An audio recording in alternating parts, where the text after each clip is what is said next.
شهر رمضان الذي أنزل فيه القرآن.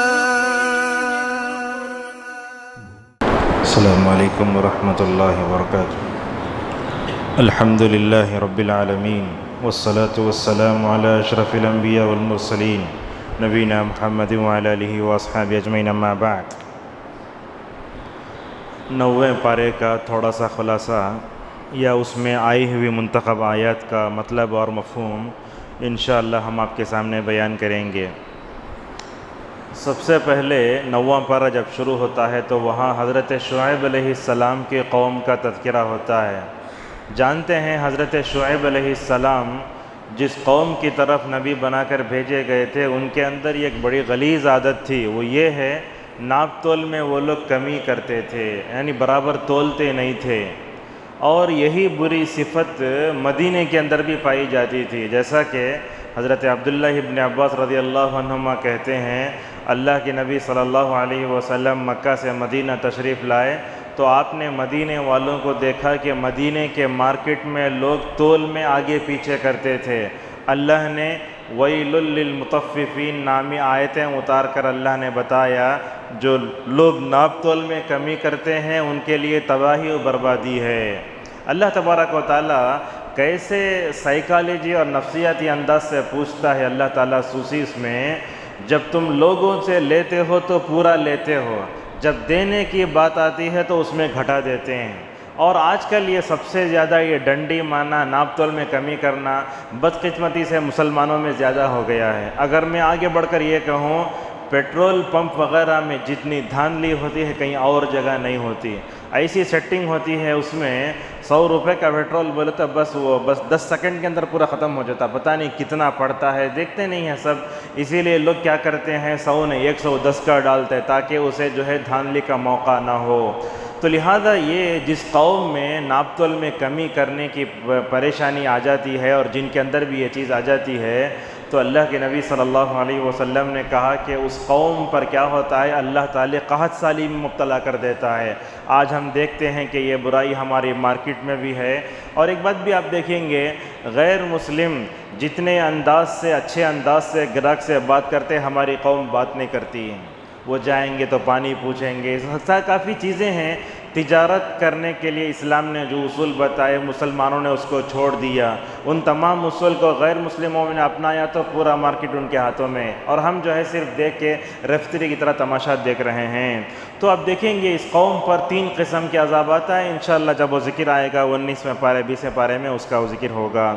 دوسرا فائدہ اللہ نے یہ بتایا کہ اگر بندے تقوی اختیار کرتے ہیں تو اللہ تعالیٰ زمین و آسمان سے برکت کے دروازے کھول کے چھوڑ دیتا ہے. آپ یہ بات سمجھیں، ہماری زندگی میں برکت کا جو خاتمہ ہے اس کی سب سے بڑی وجہ جو ہے یہ ہمارے اپنے گناہ ہیں.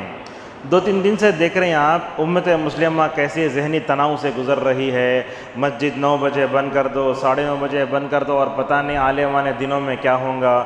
ظہر کی نماز پڑھ پائیں گے نہیں پڑھ پائیں گے. یہ سب کیا ہے، ہمارے اپنے گناہوں کا کرتوت ہے.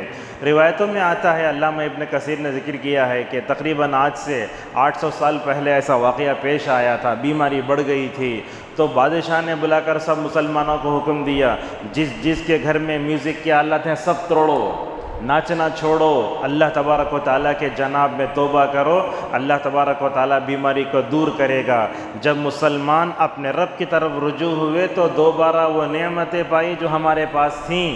یہ جو نعمتیں چھن رہی ہیں اور دوسروں کے سامنے گھٹنے ٹیک کر جو بھیک مانگنا پڑ رہا ہے، ان سب کا جو ہے سبب جو ہے ہمارے اپنے گناہ ہیں. جب تک ہم اللہ کی طرف نہیں لوٹتے یہ حالات بدلنے والے نہیں ہیں. تو لہٰذا ہم یہ چاہتے ہیں کہ برکت آئے اور جو ہے ہماری زندگیوں سے پریشانی کا خاتمہ ہو، تو ہمیں کیا کرنا چاہیے، اپنے زندگی میں تقوی پیدا کرنا چاہیے. تقوی پیدا کرنے سے کیا کیا ہوتا سنیے. تقوی پیدا کرنے سے ہر مشکل آسان ہوتی ہے. ان مشکل حالات سے نکلنے کے لیے کیا ہمارا تقوی پیدا ہونا. ہمارا حال کیا ہوتا ہے دیکھتے ہیں، مسجد کے گیٹ کے اندر تک ہمارے دل کی کیفیت الگ، جیسے ہی باہر گئے تقوی غائب ہو گیا. نہیں ہونا چاہیے. ہمارے دل کی جو کیفیت مسجد میں ہے، باہر گئے تو بھی وہ تقوی ہونا. ریموٹ کی طرح ہم نہ کھینچتے اور نہ برائی سے ہونے. تو یہاں دیکھیے اگر جو ہے فَأَمَّا مَنْ أَعْطَى وَاتَّقَى وَصَدَّقَ بِالْحُسْنَى فَسَنُيَسِّرُهُ لِلْيُسْرَى، مشکل کام آسان ہونا ہے تو تقوی پیدا کرو۔ اسی طریقے سے یہ تقوی پیدا کرنے سے اللہ نیکیوں کی توفیق بھی دیتا ہے۔ ایک دن ابو بکر صدیق رضی اللہ عنہ کو رسول اکرم صلی اللہ علیہ وسلم نے پوچھا، ابو بکر نماز پڑھے؟ ہاں پڑھے۔ اچھا جنازے میں گئے عیادت کرے، صدقہ و خیرات کرے، روزہ رکھے، جو بھی پوچھتے جاتے ہیں ابو بکر بولتے ہیں ہاں، اللہ اکبر، دیکھو کیسا تقوی ہے ان کے اندر۔ تو اللہ کے نبی نے کہا، ابو بکر مجھے امید ہے کہ یہ ساری صفتیں اگر کسی بندے کے اندر جمع ہو گئی تو وہ جنت میں جائے گا۔ اور آپ صلی اللہ علیہ وسلم نے آگے کیا کہا، اے ابو بکر مجھے امید ہے میری امت میں سے تم ایک فرد وہ بھی ہو کہ اللہ تعالیٰ تم کو جنت کے 8 دروازوں سے بلائے گا۔ اللہ اکبر، یہ بہت بڑا اعزاز ہے۔ ہم جو ہے ایک نیکی کر لے کے دوسرے جو ہے گمراہ آدمی کو جو ہے ہمیں گری ہوئی نگاہوں سے دیکھتے نہیں ہونا چاہیے ایسی چیز۔ اسی طریقے سے اگر ہم جو ہے دنیا اور آخرت میں تقوی اختیار کریں گے، اللہ تعالی ہمیں دنیا اور آخرت میں عزت دے گا۔ آج ہماری عزت ہے؟ تھرماکول دیکھیں آپ، ہوا میں اڑتا نہ پانی، ویسے ہو گئی پوری امت مسلمہ۔ آج ہماری کوئی عزت نہیں ہے۔ تقوی ہے، سمجھو اللہ تعالیٰ جو ہے ہر ایک کے دل میں ہماری عزت ڈالے گا۔ ان اکرمکم عند اللہ اتقاکم۔ ہم اپنے کپڑوں سے، اپنے خاندان سے، اپنے اپارٹمنٹ سے، اپنے مالداری سے لوگوں کے دلوں پر حکومت نہیں کر سکتے۔ تقوی وہ واحد چیز ہے جس کی وجہ سے بندر دنیا اور آخرت میں کیا کر سکتا ہے؟ عزت پا سکتا ہے۔ اسی طریقے سے اللہ کی محبت، ان اللہ مع الذین اتقوا والذین هم محسنون، اللہ کی قربت، آپ تقوی اختیار کر کے اللہ کے قریب ہو سکتے ہیں۔ تقوی کے بغیر اللہ کے قریب ہونا ناممکن ہے۔ اور یہ بات بھی سنیے، پل صراط ہے، جہنم کے اوپر جو برج ہے نا، اس کے اوپر سے آسانی سے گزرنا چاہتے ہیں تب بھی تقوی اختیار کرنا پڑے گا۔ اگر تقوی نہ ہو اٹک کر گر جائیں گے۔ اس کی مثال کیسے دیکھیے، ہمارے پاس کیا ہوتا ہے، غیر مسلم لوگ اپنے چھوٹے بچیوں کو لا کر کے ایک وائر بند دے کے اس پر چلو بولتے ہیں، وہ بچہ چلے تو سب بھی پیسے دیتے۔ یہ دنیا میں ہوتا صحیح ہے، لیکن آخرت میں اس سے خطرناک ہے۔ بال سے زیادہ باریک، تلوار سے زیادہ تیز، جس پر گزرتے ہوئے انبیاء کہیں گے اے اللہ بچا لے، جب نبیوں کا یہ حال ہو تو ہمارا کیا حال ہوگا۔ اس پل صراط پر چلنے کے لیے تقوی ہی کام آئے گا۔ اللہ تبارک و تعالیٰ فرماتا ہے ثم ننجی الذین اتقوا ونذر الظالمین فیہا جثیا۔ شیطان سے بچنا چاہتے ہیں تب بھی تقوی ہی جو ہے ہماری مکمل طور پر حفاظت کرتا ہے۔ اور ایک بات بھی ہے، اللہ تعالیٰ کے پکڑ سے کبھی بھی بے خوف نہیں ہونا۔ اللہ تعالیٰ بولتے ہیں دیر ہے اندھیر نہیں ہے، دیر آ سکتا ہے لیکن کبھی بھی پکڑ سکتا ہے اللہ تبارک و تعالیٰ، کیسے بھی پکڑ سکتا ہے۔ ہماری زبان سے ایسی بات نہیں نکلنا جو اللہ کو ناراض کر دے، ایسا۔ اور اسی طریقے سے یہ فرعون کے جادوگروں کا ذکر آیا ہے، انشاءاللہ بعد میں بتائیں گے۔ فرعون کون تھا، کیا کرتا تھا، سن لیجئے۔ بچوں کو مارتا تھا، عورتوں کو زندہ چھوڑتا تھا، ذہنی ٹارچر کرنا۔ بعض لوگ ہوتے ہیں مارتے نہیں، خالی جو ہے ٹینشن دیتے۔ یہ کچھ شوہروں کی عادت بھی ہوتی ہے، کچھ بیویوں کی عادت بھی ہوتی ہے۔ اللہ تعالیٰ فرماتا ہے مصر میں ٹینشن پیدا کر کے رکھ دیا تھا فرعون، اور توحید پرستوں کا دشمن، اور اللہ تبارک و تعالیٰ کے بارے میں بڑے عجیب باتیں کہتا تھا، بولتا تھا دریائے نیل بہتی تھی مصر میں، بولتا یہ سب میت بہاتوں سے ہے۔ اور یہ بولتا ہے، موسیٰ کہتا ہے کہ اللہ اوپر ہے، حامان کو بلا کے بولا چلو ہم کیا کریں گے، اینٹاں سے بلڈنگ بننے کو اللہ کو جا کو جھاگ کو آئیں گے، یہ سب ہونے کا کام یہ ایسے بولا۔ اور تکبر کیا، اپنے آپ کو سب کچھ وہ کچھ سمجھا جو اللہ تبارک و تعالیٰ اپنے آپ کے لیے جو ہے ثابت کرتا ہے۔ اللہ نے 5 عذاب بھیجے بنی اسرائیل پہ، کیا کیا عذاب، طوفان، اس کے بعد چڈے دیکھیں، ہر جگہ چڈے، ہر جگہ جوں، ہر جگہ جو ہے مینڈک، جہاں کہیں جاتے خون کا عذاب بھی آیا، لیکن یہ 5 عذاب دیکھ کر بھی بنی اسرائیل سمجھے نہیں۔ اس کے بعد حضرت موسیٰ علیہ السلام اللہ تبارک و تعالیٰ سے بات کرنے جاتے ہیں۔ دنیا میں دیکھیے اپنے دوست سے بات کرتے ہوئے فون رکھنے دلچ نہیں بولتا، لیکن موسیٰ علیہ السلام کتنے خوش نصیب ہیں، اللہ تبارک و تعالیٰ سے بات کرنے کا موقع ملا۔ وَكَلَّمَهُ رَبُّهُ، دیکھو بات کرنے گئے تو اللہ تعالیٰ سے ہم کلامی کرنے، گفتگو کرنے کی لذت کو، چاشنی کو کو اور مٹھاس کو پا کر بات کو ختم کرنے دلچ نہیں بول رہا موسیٰ علیہ السلام کو۔ حضرت موسیٰ علیہ السلام جب کھڑے ہوئے تھے ان کے ہاتھ میں لاٹھی تھی، اللہ نے کہا وَمَا تِلْكَ بِيَمِينِكَ يَا موسیٰ، اے موسیٰ تمہارے ہاتھ میں کیا ہے؟ وہ اللہ اتنا ہی نہ پوچھا، جواب کیا دینا، میرے پاس لاٹھی ہے، لیکن کیا جواب دیتے ہیں دیکھیے، لمبا کہا وَمَا تِلْكَ بِيَمِينِكَ يَا موسیٰ قَالَ هِيَ عَصَايَ، یہ میری لاٹھی ہے، میں کیا کرتا ہوں، أَتَوَكَّأُ عَلَيْهَا، میں اس پر جو ہے ٹیک لگاتا ہوں، پتے جھڑاتا ہوں، اور اس میں بہت سے فائدے ہیں۔ اللہ تعالیٰ پوچھا تمہارے ہاتھ میں کیا ہے، انہوں کیا بولنا تھا، لاٹھی ہے، لیکن جملے کو لمبا کیوں کیا؟ مفسرین لکھتے ہیں اللہ تعالیٰ سے بات کرنے کا موقع آگا، ماشاءاللہ لمبا کر دیے جملے کو، اللہ تعالیٰ سے بات کرنے کا مزہ آ جائے۔ اللہ تعالیٰ بولا 40 دن کے بعد آنا، حضرت موسیٰ جلدی چلے گئے۔ اللہ پوچھا وَمَا أَعْجَلَكَ عَنْ قَوْمِكَ يَا موسیٰ، اے موسیٰ کیوں جلدی آئے؟ تو کیا بولتے دیکھو وَعَجِلْتُ إِلَيْكَ رَبِّ لِتَرْضَىٰ، اے اللہ تیری رضامندی ستا دلی مجھے اس لیے جلدی آ گیا تیرے پاس۔ اللہ اکبر، یہی حال ہر مومن کا ہونا چاہیے۔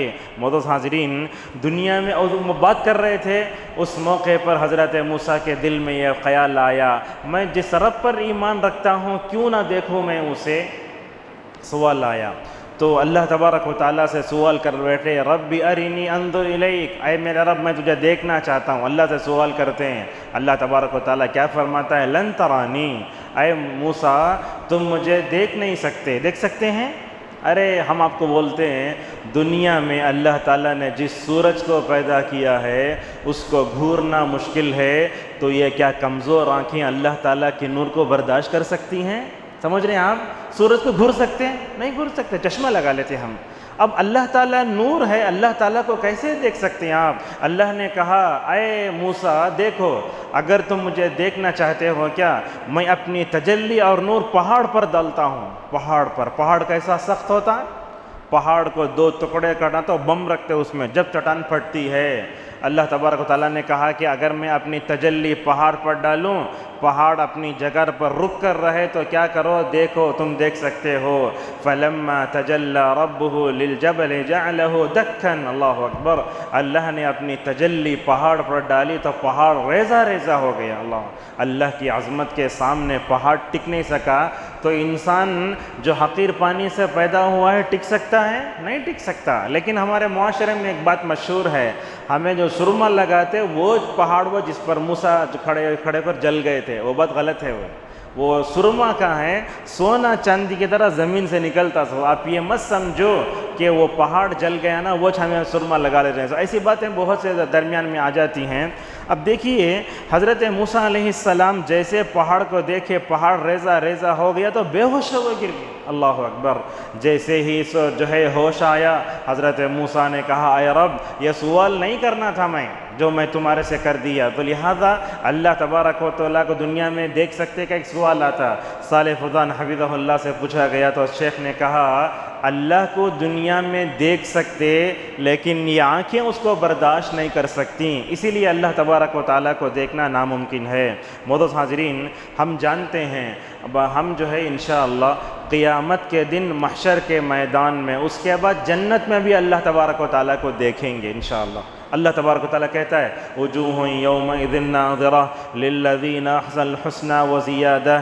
جریر بن عبداللہ البجلی رضی اللہ عنہ کہتے ہیں کہ اللہ کے نبی صلی اللہ علیہ وسلم نے کہا چاندنی رات کو تم کیسے دیکھتے ہو ویسے تم اپنے رب کو بھی دیکھو گے۔ چاندنی رات کا منظر کتنا خوبصورت ہوتا ہے، ویسے تم اپنے رب کو دیکھو گے۔ معزز حاضرین، ایک 7-8 چیزیں ہیں بیان کر کے اپنی بات کو ختم کرتے ہیں۔ اللہ تعالیٰ کا دیدار مجھے اور آپ کو ہونا، اس کے لیے کیا کرنا، غور سے سن لیجئے، بہت اہم ہے۔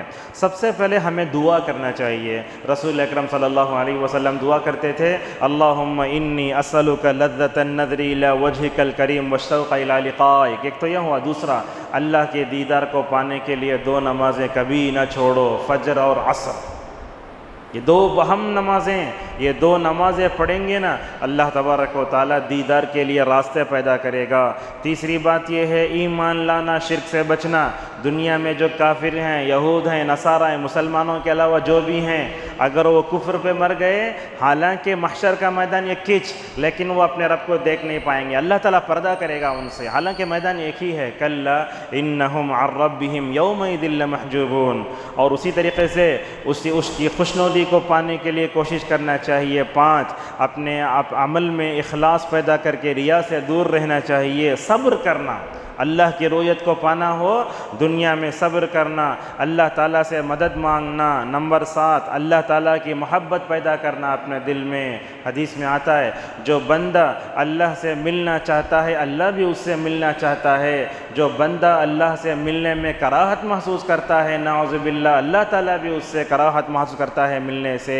نمبر 8، دین اسلام پر موت ہونا چاہیے۔ یہ 8 چیزیں مکمل طور پر آپ اپنے ذہن میں رکھ کر جو ہے یہ کریں۔ اور ایک بات بھی ہے، گناہوں سے دوری۔ اب گناہوں سے جتنا دور رہیں گے اللہ تعالیٰ کا دیدار ہوگا۔ ابو ذر رضی اللہ عنہ کہتے ہیں اللہ کی نبی صلی اللہ علیہ وسلم نے فرمایا 3 لوگ ایسے ہوں گے جن سے اللہ بات نہیں کرے گا۔ یہ جملہ 3 مرتبہ ارشاد فرمایا اللہ کی نبی صلی اللہ علیہ وسلم۔ ابو ذر کو بڑا تعجب لگا، کہا یا رسول اللہ کون بدبخت ہیں وہ جن کی طرف اللہ نہیں دیکھے گا؟ دیکھیں غور سے، اللہ کی نبی نے کہا 3 لوگ ہیں، ایک تو اپنے ٹخنے کی نیچے ازار لٹکانے والا۔ ہم پینٹ جو ہے ٹخنے کے اوپر پہن لیتے لیکن پیجامہ ٹخنے کے نیچے رہتا۔ ہمارے پاس دیکھتے علماء سب اس میں ہیں جو پہنتے ثوب لمبا جیسا رہتا، وہ ٹخنے کے نیچے رہتا، نہیں، حرام ہے اتنا پہننا، کسی کے لیے جائز نہیں ہے۔ بسا اوقات ایسے ہوتا علماء جو ہے اتنا لمبا پہن کے آ جاتے، پیچھے لوگوں کو تشویش شروع ہو جاتی، نماز ہوتی کہ نہیں کی، بلکہ نماز ہو جاتی لیکن اتنا حصہ جہنم میں جلے گا۔ حضرت عمر رضی اللہ عنہ ان کو نماز فجر میں چاقو مارے تھے، نماز فجر میں، تو پرے بیمار ہو گئے اور اپنے گھر میں لے جا کے ان کو لٹایا گیا۔ ایک آدمی ان کو دیکھنے آیا، کن کو؟ حضرت عمر رضی اللہ عنہ کو دیکھنے آیا تو سلام کر کے بات کر کے جا رہا تھا۔ دیکھو جو ہے مرض الموت میں مبتلا ہے، پھر بھی غلط چیزوں سے روکنا نہیں چھوڑتے حضرات صحابہ اکرام۔ وہ جو عیادت کرنے آیا تھا نا، اس کا کپڑا ٹخنے کے نیچے تھا، بولا ادھر ادھر ادھر، کیا؟ تو بولے دیکھو تمہارا کپڑا ٹخنے کے نیچے، اٹھاؤ اسے اوپر، اللہ اکبر۔ موت کے منہ میں جانے سے پہلے بھی حضرات صحابہ اکرام کسی کو دیکھتے تو مکمل طور پر جو ہے اس کا یہ کرتے تھے۔ ہمارے نوجوان کیا کرتے ہیں، نماز سے پہلے موڑ لیتے، نماز ختم ہوتے ہی ہانچ کھول کو باہر جاتے رہتے ہیں۔ نہیں، مومن کے لیے، مرد کے لیے ٹخنے کے اوپر پہننا واجب ہے، اس کے نیچے پہنا تو اتنا حصہ جہنم میں جائے گا اور اللہ تعالیٰ اس کی طرف دیکھے گا بھی نہ نظر رحمت سے۔ دوسرا، احسان کر کے احسان جتانے والا۔ ہمارے معاشرے میں بہت ہیں، دوسروں کے احسان کو تو یاد نہیں کرتے لیکن ہم دوسروں پر جو احسان کرتے وہ بہت زیادہ جتاتے ہیں۔ 10 روپے یاد ہیں ہی نہیں ہیں؟ تمہیں ICU میں تھا نا، کتنا خرچ کریں ہم تمہارے اوپر، ذرا بھولو نہ کبھی بھی ہو۔ رشتہ داروں میں ایسا احسان جتلانے والا بھی جنت میں داخل نہیں ہوگا۔ اور اسی طریقے سے جو جھوٹی قسم کھا کے اپنی بزنس کرتا ہے اللہ تبارک و تعالیٰ اس کی طرف بھی نہیں دیکھے گا۔ معزز حاضرین، جنت میں اللہ تعالیٰ ہر جمعہ کو اللہ کا دیدار ہوگا۔ علامہ البانی رحمۃ اللہ علیہ کہتے ہیں المؤمنون یرون ربهم کل یوم جمعہ، جنت میں جمعہ بھی ہوگا، ایک بازار لگے گا، اس میں آ کر جو ہے بندے اپنے رب کو دیکھیں گے۔ رسول اکرم صلی اللہ علیہ وسلم دنیا میں کیوں تشریف لائے؟ 10 باتیں بتانے کے لیے اللہ کے نبی آئے تھے۔ عقیدہ پختہ کرنا، کتاب و سنت کی تعلیم دینا، گناہوں کی غلاظت دور کرنا، دلوں کو جوڑنا، بھلائی کا حکم دینا، برائی سے روکنا، پاکیزہ حلال چیزوں کو حلال کرنا، خبیث چیزوں کو حرام قرار دینا، انسانیت پر جو بوجھ ہے اس بوجھ کو ہلکا کرنا، دلوں کو جوڑنا، دشمنوں کا خاتمہ کرنا، رسول اکرم صلی اللہ علیہ وسلم کی بعثت کے مقاصد میں سے ہیں۔ آخری 2 باتیں ہیں۔ ایک بات تو یہ ہے جب دنیا میں شرک ہوتا ہے تو اللہ تبارک و تعالیٰ کا غصہ اترتا ہے۔ آج آپ دیکھیں گے زندگی میں کبھی بھی نمازیں ہم دور دور کھڑے ہو کر نہیں پڑھے، آج جو ہے رہے ہیں یہ کیا ہے؟ یہ سب ہمارے شرک، بدعت و خرافات کا نتیجہ ہے۔ اور یاد رکھیے اللہ تعالیٰ کا غصہ شرک، بدعت، خرافات جب ہوتے نا ہم اس کو نہیں روکتے ہیں تو وہ ہوتا ہے۔ آج آپ دیکھیں گے یہ خانقاہ ہیں یا درگاہ ہیں یا آستان ہیں، مسلمانوں کو ان سے جتنی محبت ہے مساجد سے اتنی محبت ہے، جہاں اللہ کا غصہ اترتا ہے ان سے محبت کیے تو ان پر بھی اللہ کا غصہ اترے گا۔ اور اللہ تبارک و تعالیٰ نے اسی صورت میں اور ایک بات یہ بتائی کہ اللہ کے نبی صلی اللہ علیہ وسلم صرف جو ہے عرب کے نبی نہیں تھے، سب کے لیے تھے۔ حضرت موسیٰ فلاں کے لیے، حضرت عیسیٰ فلاں قوم کے لیے، لیکن رسول اللہ صلی اللہ علیہ وسلم کی نبوت و رسالت سب کے لیے تھی۔ آپ جنات کے لیے بھی تھے، دنیا میں جتنے جو ہے جن کو بھی جان ہے سب کے لیے رسول صلی اللہ علیہ وسلم رسول تھے۔ چنانچہ آپ نے کیا کیا، بادشاہوں کو آپ نے خطوط لکھے۔ تو اس سے کیا معلوم ہوتا ہے ایک بات، ہم اپنے معاشرے میں رہتے ہیں، غیر مسلم سیاست دانوں سے ہمارے جو تعلقات ہوتے ہیں نا، ہم کیا کرتے، خالی ان سے اپنا کام نکال لیتے، شکریہ شکریہ، تھینک یو بول کے، لیکن اسے اسلام کی طرف دعوت دینے کے لیے ہم کوشش نہیں کرتے۔ یہ ہونا چاہیے، غیر مسلم سیاست دانوں سے تعلقات رکھو، اور ہر ایک کے سامنے ماشاءاللہ ہندوستان میں تو دعوت کا کام کرنے کے لیے جتنا ہمیں کھلی چھوٹ ہے شاید دنیا میں اتنے کہیں چھوٹ ہوگی، لہذا ہم کیا کریں، ہر ایک کے سامنے اسلام کی دعوت کو پیش کریں۔ اللہ تبارک و تعالی ہم سب کو کہنے سننے عمل کرنے کی توفیق عطا فرمائے۔ اللہ تعالی ہم سب کو دیدار نصیب فرمائے۔ اللہ تعالی ہم سب کو جنت میں رسول اکرم صلی اللہ علیہ وسلم کی رفاقت نصیب فرمائے۔ یہ جو بیماری ہے اللہ تعالی بیماری کا خاتمہ فرمائے۔ اللہ تعالی ہم سب کو صحت عاجلہ شفا کاملہ نصیب فرمائے۔ جیسے 9 دن آرام سے گزرے اے اللہ، رمضان کے کس اور دنوں کو بھی صحت و عافیت امن و سلامت سے گزرنے کی توفیق نصیب فرما۔ وآخر دعوانا الحمدللہ رب العالمین۔